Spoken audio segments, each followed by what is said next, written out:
오늘 말이죠. 이 미사일을 쏘아댔습니다. 미사일을 쏘아댔는데 누가 쏘아댔다고 할까요? 누군가가 쏘아댔는데 미사일 쏘는 사람 있잖아요. 김정은이. 북한이 미사일을 갖다가 발사를 했습니다. 그러자 한국, 미국이 한미가 미사일 발사를 세게 규탄했습니다. 그러나 코로나 발병 확인에는 인도적 지원도 하겠다. 그럴 의향이 있다. 이런 얘기를 했습니다. 네, 인도적인 부분은 인도적인 부분이고 그런 인권에 대해서 생각하는 한국과 미국이니까 말이죠. 네, 그건 뭐 연합뉴스 타운발로 정한 기사인데요. 한국과 미국이 12일 날 윤석열 정부 출범 이틀 뒤에 북한의 첫 탄도미사일 시험 발사를 규탄했다는 입장이 나왔는데, 근데 이번엔 특이한 미사일, 그것은 1분에 2발을 쏘았다는 겁니다. 1분에 2발 쏜 건 없다는 겁니다. 하여튼 아주 김정은은 아주 독특한 머리를 갖고 있는 것 같습니다. 그러나 거기에 넘어갈 사람이 어디 있습니까? 미국이 거기에 넘어가겠습니까? 한국이 넘어가겠습니까? 한국 문재인 같으면야 딱 봉하고 있겠죠. 뭐 그가 제일 안보를 잘 지켰다며요. 그가 대한민국 안보를 망쳐놨습니다. 문재인이가 대한민국 안보를 망쳐놨습니다. 9.19 군사합의 해가지고 대한민국 국군을 갖다 무장해제시켰습니다. 지금 문재인은 어떤 다른 것보다도 검수완박 뭐 모든 것 탈원전 이거보다도 국군을 갖다가 무장해제시킨 것은 그건 엄중한 헌법적 과실입니다.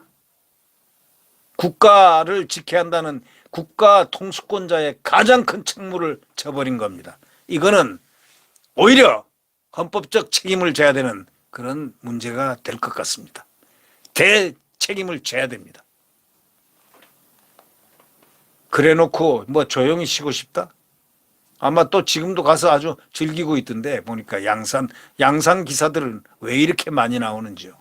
조용히 살고 싶다면서 기사를 계속 생산해야 되는 그 문재인의 모습을 보면서 어쩌면 좀 안 됐다 생각이 드는데요.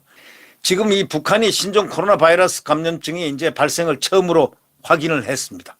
자, 백신 등 인도적 그 어떤 지원 가능성을 여론을 두고 있습니다. 우리는 방역이니 뭐 백신 지원을 고리로 무슨 교착 상태에 빠진 남북 북미 간 접촉 이루어질 공간이 만들어진 것은 기지만 거기에 이렇게 타믹하지는 않는다는 겁니다.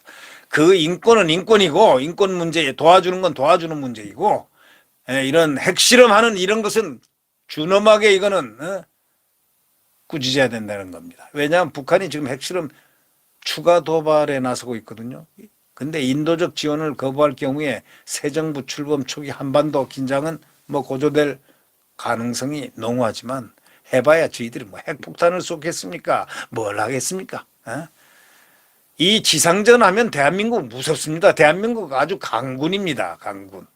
이 지금 문재인이 전부 나사를 풀어놨는데 이제 나사를 확 조이면은 그 윤석열 대통령이 이제 국군 통수권자로서 나사만 조이기 시작하면은 대한민국은 초강군이 된다. 바로 이것은 국민들이 알아야 될 것입니다. 그런 거 보면 말이죠. 이 문재인 대통령이 왜 자꾸 대한민국을 무장 해제를 시켰을까? 그런데 어떤 초점이 갑니다.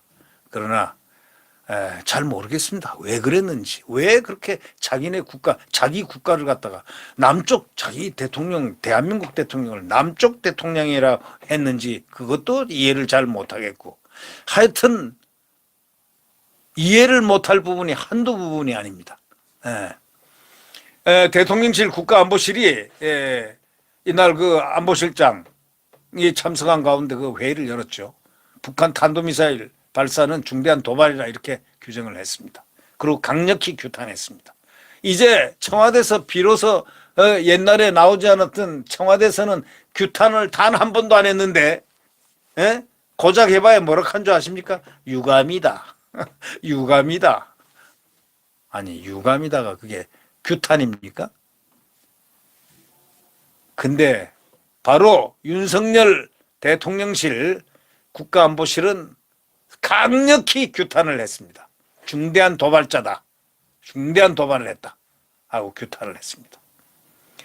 이 안보실은 이렇게 했습니다. 정부는 한치의 빈틈없는 확고한 대비태세를 유지하면서 국제사회와 긴밀히 공조를 이어간다. 코로나가 발생한 상황에서도 주민의 생명과 안전에 대해서는 외면하고 탄도미사일 발사를 계속하는 북한의 이중적인 행태 개탄한다 하면서 그냥 때려 공격을 했습니다. 이 정도는 해야죠. 옛날에는 북한 미사일 발사되면은 문재인은 입을 딱 봉하고 있고요. 안보회의도 참석 안 합니다. 국가안전보장회의도 참석 몇 번 했는지 모르겠어요. 국가안보회의 NSC 의장이 누구냐면 대통령이 겸임하거든요. 근데 잘 안 해요. 김실창은 미국 백악관 국가안보보좌관 설리반 보좌관과도 통화를 했습니다.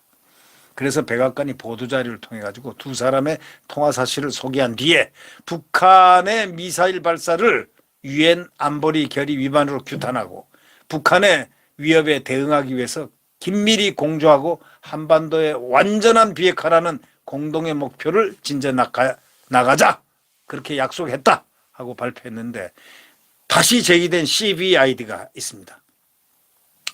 다시 제기된 CVID. 결국 한반도 완전 비핵화 그래야 교류한다 이런 조건. 네. 이제 한국이 원래 페이스대로 강경해졌습니다. 강경해진 게 아니고 그것이 당연히 주권 국가로서 국가 안보를 책임진 대통령이 취해야 될 국군 통수권자의 도리입니다. 이제 처음 5년 만에 국군 통수권자가 있다는 사실을 느끼기 시작했습니다. 문재인은요. 평양에 가서 연설을 하는 중에 평양에 또 군중대회라는 게 있지 않습니까? 평양 북쪽 공산당들이 쫙 다 모아두고 동원해라 하면 딱 동원하는 거기서 열변을 토했지 않습니까? 남쪽 대통령 문재인. 아니 남쪽 대통령이 있나요? 그 말 듣고 실소를 금치 못할 정도를 넘어서 정말 우려를 많이 했습니다. 이게 왜 이러지? 지금도 그것이 왜 그러지? 하고 물음표를 쥐고 있습니다. 네. 한국의 새 정부 출범 후에 북한의 첫 무력 시위입니다. 그래서 한미 안보 사령탑이 신속히 통화하고 북한 도발에 대해서 경고하고 또 함께 단호하게 공동 대응하자 이렇게 발표를 하고 한다는 것. 이거는 바로 양국 공조에 빈틈이 없다는 점을 바로 부각시켰습니다. 네, 우리 국가 안보는 가장 중요한 문제입니다. 우리 윤석열 대통령은 이 국가 안보 문제를 제1로 지금 삼고 있습니다. 그것은 가장 정상적인 대한민국의 대통령 직무가 시작됐다. 5년 만에 시작됐다고 보아 틀림이 없겠습니다. 솔직히 말해서 문재인이 무슨 국가 안보에 막 열의를 보이고 한 적이 있다고 느끼는 국민들이 있으면 한번 나와 보시죠. 네. 일본에 대해서만 그냥 죽창과 불러대고 난리를 치고 했지. 결국 뭡니까? 국가 안보를 지켜야 되는 대통령은 대통령이 국가 안보의 선상에서 지휘를 하는 그렇게 우러러 보일 수 있는 그러한 자리매김을 스스로가 해야 되는 겁니다. 네, 구독 버튼과 엄지를 눌러주시면 감사하겠습니다.